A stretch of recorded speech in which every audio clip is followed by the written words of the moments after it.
Na-purchase ko online itong Nordic Hand Woven Basket na ito sa halagang 157 pesos. Hello, ako po si Roda ng Roda's DIY Design. Kung bago lang po kayo sa aking channel, welcome po sa inyo.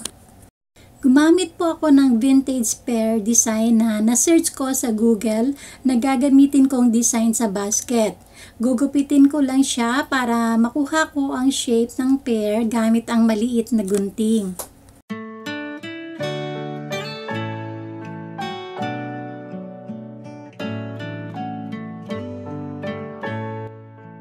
Ngayon naman po, meron akong katsa dito na meron ding leftover na katsa. Ito ang gagamitin ko para idikit ang ginupit kong pear. Maliit lang na part ng katsa ang gagamitin ko at itatabi ko ang ibang tela para sa future project ko.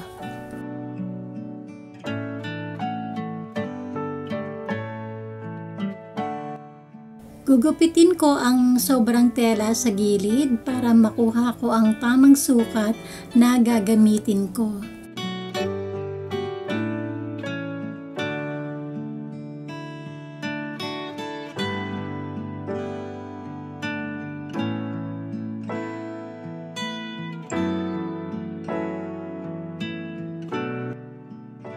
Ngayon, ipoposisyon ko ang pear para masukat ko ang tela.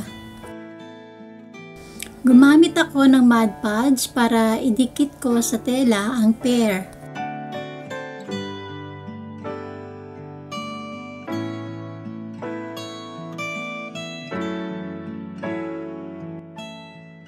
Ngayon, sisimulan ko na ang pagdikit. Iposisyon lang ng mabuti ang pear at gamitin lang ang daliri para maayos na mabuti ang pagdikit sa tela para maiwasang mapunit ang papel.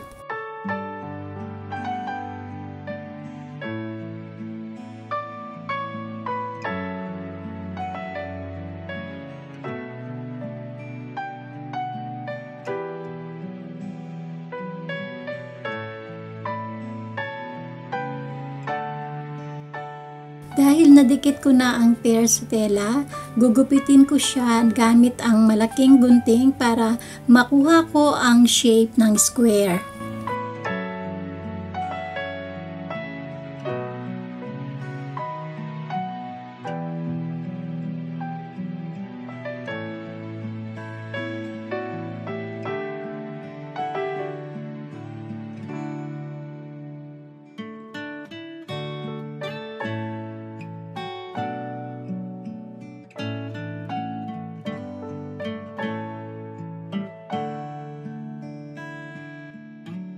Ngayon, ipoposisyon ko na ang tela sa basket para makuha ko ang saktong sukat.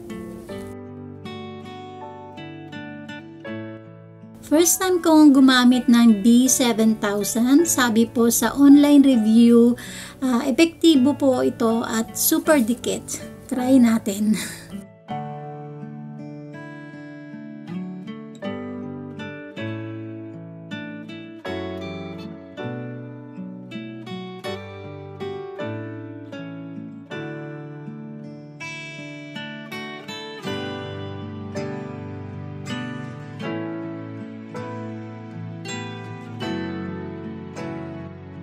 Ngayon, ididikit ko na siya sa basket ng dahan-dahan.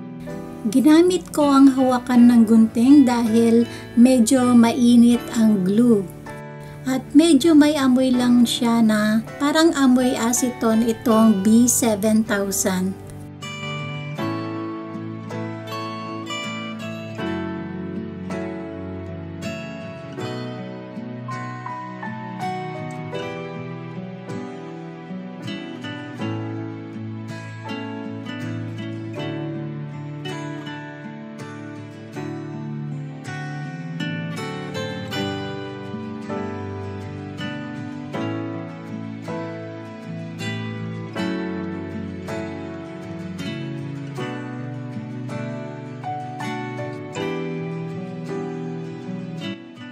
Dahil nadikit na siya, tatanggalin ko lang ang ibang sinulid sa gilid ng tela para magkaroon siya ng design.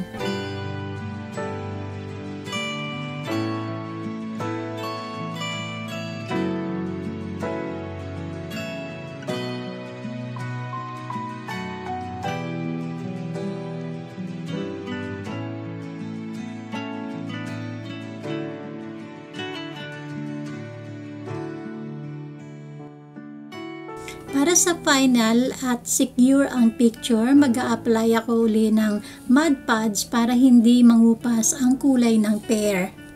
Pati ang tela, lalagyan ko din ng Mod Podge para lalong kumapit ang tela sa basket at patutuyuin ko lang bago ko siya isabit.